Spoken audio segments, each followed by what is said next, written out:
Soyez bienvenus au sommet mondial. Je suis Manoj, responsable opérationnel. Avec moi, notre PDG, Rami Rahim. Je suis extrêmement heureux de vous avoir avec nous. Je suis très heureux d'être avec vous. J'ai envie de commencer avec vous, Rami, une étude, un diplôme à Stanford, il y a environ 25 ans. Vous avez toujours travaillé sur les réseaux. Qu'en est-il de la transformation des années 90 à aujourd'hui?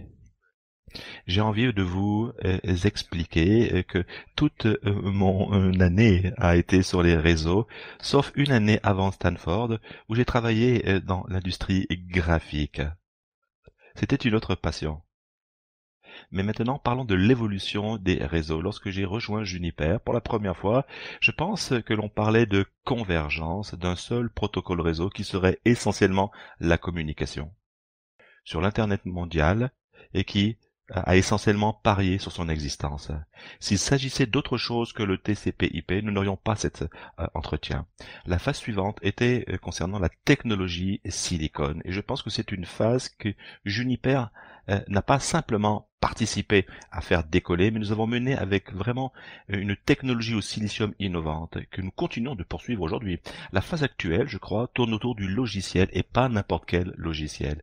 Des logiciels livrés dans le cloud et pilotés par l'intelligence artificielle qui transforme vraiment l'expérience de ces réseaux qui, jour après jour, facilitent la vie, mais transforment également une expérience de ceux qui utilisent le réseau pour faire pratiquement n'importe quoi aujourd'hui. Je pense que c'est la phase actuelle ou l'ère actuelle du réseautage. C'est un sujet qui est très important et nous sommes extrêmement excités, enthousiastes à propos de ce sujet parce que cela nous permet de montrer ce dont nous sommes capables. C'est super de vous écouter, je suis très content que vous ayez parlé des logiciels parce que je me souviens qu'il y a environ une dizaine d'années, Mark Hendrickson avait ce fameux éditorial dans le Wall Street Journal à propos des logiciels leaders mondiaux. Et maintenant, l'intelligence artificielle et le logiciel de pointe, comment l'industrie des réseaux a-t-elle permis cette évolution de l'intelligence artificielle? En fait, c'est très important ce sujet. Lorsque l'on parle de l'IA, l'intelligence artificielle, il faut commencer par parler de données, de data. J'ai dit à plusieurs reprises que les données sont la ressource la plus précieuse au monde aujourd'hui. Nous, en tant que planète, nous accumulons des données à un rythme sans précédent. Quelque chose comme 90% de toutes les données dans le monde aujourd'hui ont été accumulées dans rien au cours des uniquement 2 dernières années. Vous imaginez? La question qui se pose, qu'est-ce que l'on fait de toutes ces données? Eh ben, c'est une ressource incroyable, notamment pour notre secteur d'activité. Je parle de nous collectivement. En tant qu'industrie, nous sommes assis sur une mine d'informations, mais elle est inexploitée. Et je pense que la réponse à cette question réside dans l'intelligence artificielle. Il n'y a aucun moyen qu'un humain puisse puiser dans cela et faire tout ce qui pourrait être fait. Cela doit être laissé aux machines. L'intelligence artificielle, elle seule, en a la capacité. L'objectif de toutes les machines, bien sûr, c'est d'apprendre de ces données, des données qui sont la granularité des utilisateurs et l'expérience, également les applications, et puis faire quelque chose de vraiment intéressant avec ces données.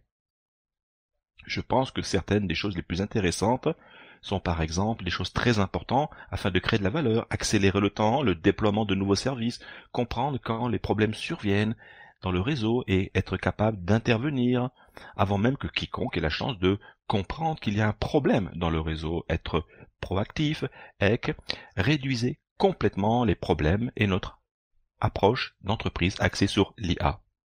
En effet, au cours des 2 dernières dizaines d'années, dans l'ensemble de services de l'industrie technologique, cela a eu un impact majeur, mais il y a également le réseautage, il y a également beaucoup d'agents, le rythme change également, c'est très important. Qu'en est-il de ce rythme rapide de croissance dans ce secteur industriel qu'est Juniper? C'est une très bonne question. Je pense que vous pourriez probablement répondre beaucoup plus que moi, parce que c'est toi qui traite ces questions. En fait, c'est toujours au sujet de essayer de pousser, d'évoluer. Je pense que n'importe quelle technologie d'entreprise doit évoluer pour survivre, parce que notre paysage, notre environnement est en constante évolution. Vous savez mieux que quiconque, parce que j'ai été sur ce chemin de transformation avec vous, Et vous, avec moi, Juniper n'a pas été simplement un parcours de transformation. Je dis que c'est un voyage de réinvention. Vous croyez pas? Les gens nous connaissent comme l'entreprise qui construit des véhicules de classe très fiables, des réseaux critiques, et nous continuons à le faire. Mais si vous allez pivoter vers ce monde dans des logiciels qui sont pilotés par l'intelligence artificielle et l'expérience, vous aurez besoin de changer et de montrer la voie. Nous avons mis en place une stratégie pour communiquer cette stratégie avec tous ceux qui veulent écouter. Je parle des investisseurs, nos propres employés, nos clients, nos partenaires. Vous voyez un petit peu? Avec ce changement, il faut obtenir l'adhésion. Trop communiquer, c'est très important, certes, mais nous sommes allés dans une bonne exécution de nos processus. Nous avons transformé, nous avons mis les structures organisationnelles en place, nous avons transformé nos produits et nos marchés pour qu'ils soient capables d'exploiter les opportunités du marché. Nous avons été plus entreprenants au cours des dernières années parce que nous savions qu'une partie de l'innovation dont nous avions besoin était en dehors de notre propre compétence.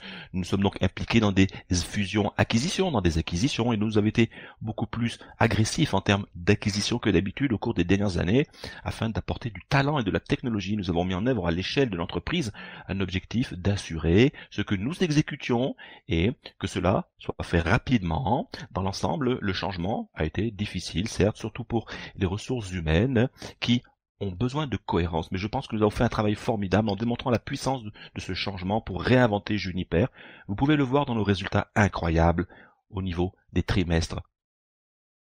Je pense que c'est très important. Je vais aborder un sujet qui est lié à cela et qui est très cher à votre cœur. Tout ce changement est génial, mais je pense qu'il y a également une évolution en termes de ressources humaines. La démographie est en train de changer maintenant. Les millennials et les next Gen Z arrivent sur le marché du travail. Les choses sont donc différentes par rapport au passé. Je veux dire que par rapport à 20 ou 25 ans, les organisations ont été exécutées de manière centralisée. Maintenant, vous devez obtenir l'adhésion de manière différente, avec une culture beaucoup plus interdépendante. Il y a beaucoup plus d'orientation vers la mission. Et d'ailleurs, comment attirez-vous et retenez-vous les talents? Ce n'est pas simplement pour Juniper, je suis sûr. D'ailleurs, c'est un problème que tous les clients connaissent en ce qui concerne le maintien de leur réseau et professionnel de la sécurité enthousiaste et engagée. C'est une question qui est centrale pour moi. Nous voulons nous assurer que nous sommes en mesure d'attirer et de retenir les meilleurs talents pour nous permettre d'alimenter la croissance dans notre entreprise. Je suis sûr que cet aspect d'approvisionnement dont vous l'avez parlé dans les secteurs industriels touche tout le monde. Je pense qu'il y a des normes très importantes, de très bonne culture, des personnes avec des profils très importants. Il faut donner aux employés de nouvelles opportunités, l'occasion d'apprendre, de faire progresser leur carrière. Tout cela est une base, mais je crois également que les talents que nous voulons, nous, en tant que secteur industriel, ce sont des talents qui croient en une mission, en un objectif, un appel beaucoup plus grand que nous-mêmes. Et si vous voyez cette industrie, ce secteur industriel, pas simplement Juniper, cette industrie et ce que nous faisons est très important. Il y a quelques années, avant la pandémie, nous avions besoin du réseau de faire pratiquement n'importe quoi, c'est-à-dire tout, travailler, éduquer nos enfants, faire du commerce, du shopping, j'en passe, et des meilleurs, les soins de santé. Et lorsque je parle à la situation à laquelle nous avons dû faire face pendant la pandémie, sans la technologie, les produits et les solutions dont ce secteur industriel est en charge, j'ai toujours ressenti ce fort sentiment de responsabilité du travail que nous faisons, mais je n'ai jamais autant ressenti cela qu'au cours des dernières années. Je pense que cette mission est incroyablement motivante pour moi. Je pense aussi que c'est incroyablement motivant pour beaucoup de ceux qui envisagent maintenant de construire leur carrière. Et je pense qu'il faut articuler cela en pensant aux gens et fournir un contexte qui sera systématiquement la meilleure chose à faire. Pour en revenir un petit peu à aujourd'hui, vous avez mentionné la pandémie, nous sortons de la pandémie, il y a de plus une invasion russe en cours, des problèmes d'inflation, il y a toujours un certain nombre de le spectre de la récession qui Derrière nous, c'est une époque très différente. Nous ouvrons vers un monde inconnu. Juniper s'en est extrêmement bien sorti. Nos clients sont très enthousiastes avec nos solutions, mais en ces temps un petit peu incertains, comment vous assurez-vous que notre démarche entreprise, ainsi que le secteur industriel, aille aussi bien que possible? Qu'est-ce que vous pensez faire? Je pense qu'il est très important de voir aussi loin que possible et aller de l'avant. Essayer de comprendre et d'obtenir une bonne compréhension, comme on peut le faire sur certains points d'inflexion. Ainsi, les risques qui surgissent dans l'industrie, vous êtes capable de réagir. Nous avons d'ailleurs notre CTO, Raj. C'est toujours intéressant d'avoir un soutien d'un point de vue technologique en s'assurant que nous sommes équipés, pas simplement pour naviguer, mais également pour en tirer profit. Il faut savoir que personne n'a de boule de cristal. Et dans un monde aussi dynamique comme celui dans lequel nous sommes aujourd'hui, je pense qu'il est vraiment très important d'être capable de bâtir une entreprise résiliente. Chez Juniper, nous avons toujours cru que la résilience venait avec la diversité de notre entreprise.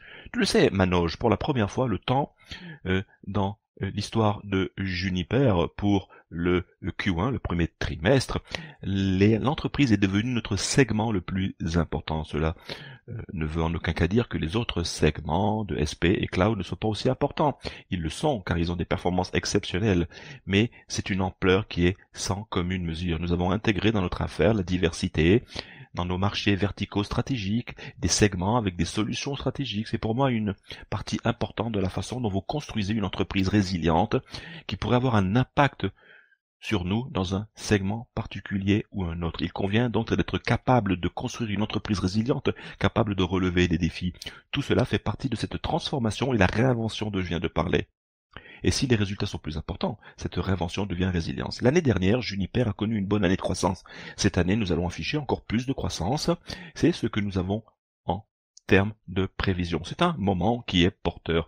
Il y a une certaine euphorie, une confiance en Juniper et les clients peuvent également le constater. Alors qu'en est-il pour nos clients? J'ai envie de parler de toutes ces questions, la Web3, la crypto-monnaie, les métaverses, tout ça est super cool, c'est vrai. Mais en fait, je suis extrêmement enthousiaste sur le fait que c'est un secteur industriel qui, aujourd'hui, n'a plus qu'à parler de puissance en termes de promesses d'expérience, également de réseautage, de networking grâce au logiciel et à l'automatisation dans les déploiements réels. Des exemples concrets où le logiciel a vraiment écrasé le nombre de dépannages, écrasé les mauvaises expériences que les gens ont parfois lorsqu'ils utilisent la Wi-Fi dans l'entreprise, et également l'expérience des réseaux câblés. Pour moi, c'est quelque chose d'extrêmement enthousiasmant. Ce n'est pas encore fait. Nous sommes comme en train d'essayer de gratter la surface de ce qui est possible. La croissance, d'ailleurs, est très positive. Nous assistons dans l'entreprise au début du processus. Ce n'est que le début. Je crois vraiment qu'il y a vraiment un véritable besoin d'automobile autonome. L'avenir tourne autour d'un réseau de conduite autonome où les humains n'ont littéralement plus rien à faire. Le réseau s'éloigne essentiellement du chemin et nous pouvons nous concentrer sur ce qui est important et qui fait avancer notre entreprise. Faire progresser nos stratégies entrepreneuriales, innover, garder les perturbateurs hors de notre espace. Et vous savez, ce qui est important, Manoj, pour moi, je pense que vous pourriez répondre à cette question mieux que moi. Alors pourquoi ne partagez-vous pas vos pensées, vos émotions avec nous sur ce qui est enthousiasmant? Tout d'abord, je pense que c'est très intéressant. Les 3 dernières années de navigation dans ce complexe de pandémie n'ont pas été aisées. Sans une mission telle que celle-là dans l'entreprise, où il fallait connecter, responsabiliser tout le monde, c'était quelque chose de majeur. Le fait que nous puissions contacter aujourd'hui n'importe qui, le fait que l'éducation sans faille continuer comme avant, nous pouvons commander de la nourriture de n'importe où, du jour au lendemain, il est devenu partie intégrante de la transformation numérique. Tout le monde a commencé à travailler à domicile et cela fonctionnait parfaitement. Il y a 100 ans, il y avait une pandémie, le monde s'est arrêté et cette fois, le monde ne s'est pas arrêté. Je pense que c'est puissant, enseignement pour moi, regarder vers l'avenir, nos clients ensemble, et je pense que nous avons obtenu une grande distinction de Gartner. Nous sommes le chef de file de Magic Quadrant dans le filaire et le sans fil. Pour moi, ce n'est qu'un début. Il y a une opportunité de faire des choses très importantes. Nos clients d'entreprise en conditions Wi-Fi, SD-WAN, tout cela est piloté par l'IA et les choses fonctionnent. Imaginez la beauté de toutes ces chaises, de ces processus. Et les gens regardent cela avec différents tableaux de bord, les choses fonctionnent, et je pense que c'est très enthousiasmant. Fini le temps des raisonnements verticaux, des réseaux intégrés de centres de données, la possibilité d'avoir une solution multi-fournisseur, tout est orchestré et automatisé parfaitement. C'est ce que l'App Store a apporté notamment. C'est passionnant, je veux que les clients s'impliquent dans ces avantages. Regardez notre activité cloud, je suis très enthousiasmant. Il était une fois, vous parliez, je m'en rappelle encore, du cloud et du routage. Aujourd'hui, 2 mégacentres de données emportent des processus majeurs au cours du top 10 pour les 9 derniers mois. C'est passionnant, nous travaillons avec nos clients cloud, nous travaillons sur leurs clients, sur leur réseau, et en dernier lieu, lorsque nous regardons les fournisseurs de services, nous avons tenu notre rang dans la périphérie des réseaux de fournisseurs de services pendant une longue période de temps. Ce sont de très bonnes solutions, et aujourd'hui, nous entendons ce que même Junos a les mêmes capacités. Il faut savoir que on parle d'hier, d'aujourd'hui et de demain, et cela va profiter à Juniper. Maintenant, il faut savoir que le réseautage, la mise en réseau, ne cessera jamais d'être complexe. La mise en réseau sera absolument beaucoup plus simple dans les prochaines années, et je parle de 10 ans. Et que vous dit votre boule de cristal, puisque vous avez mentionné cela? Je pense que c'est dans 5 ans. C'est probablement un peu curieux pour certaines personnes d'entendre que le PDG d'une entreprise de réseautage, de réseau, dit qu'il souhaite que le réseau sorte du chemin. C'est exactement ce que nous devrions souhaiter. Ce réseau s'écarte littéralement du chemin pour stimuler notre entreprise. Et notre stratégie réseau pour l'avenir, c'est que nous sommes sur la meilleure voie possible. Merci beaucoup de vous joindre à nous, Rami. Merci Manos, c'était mon plaisir et heureusement que votre enthousiasme nous fait vivre.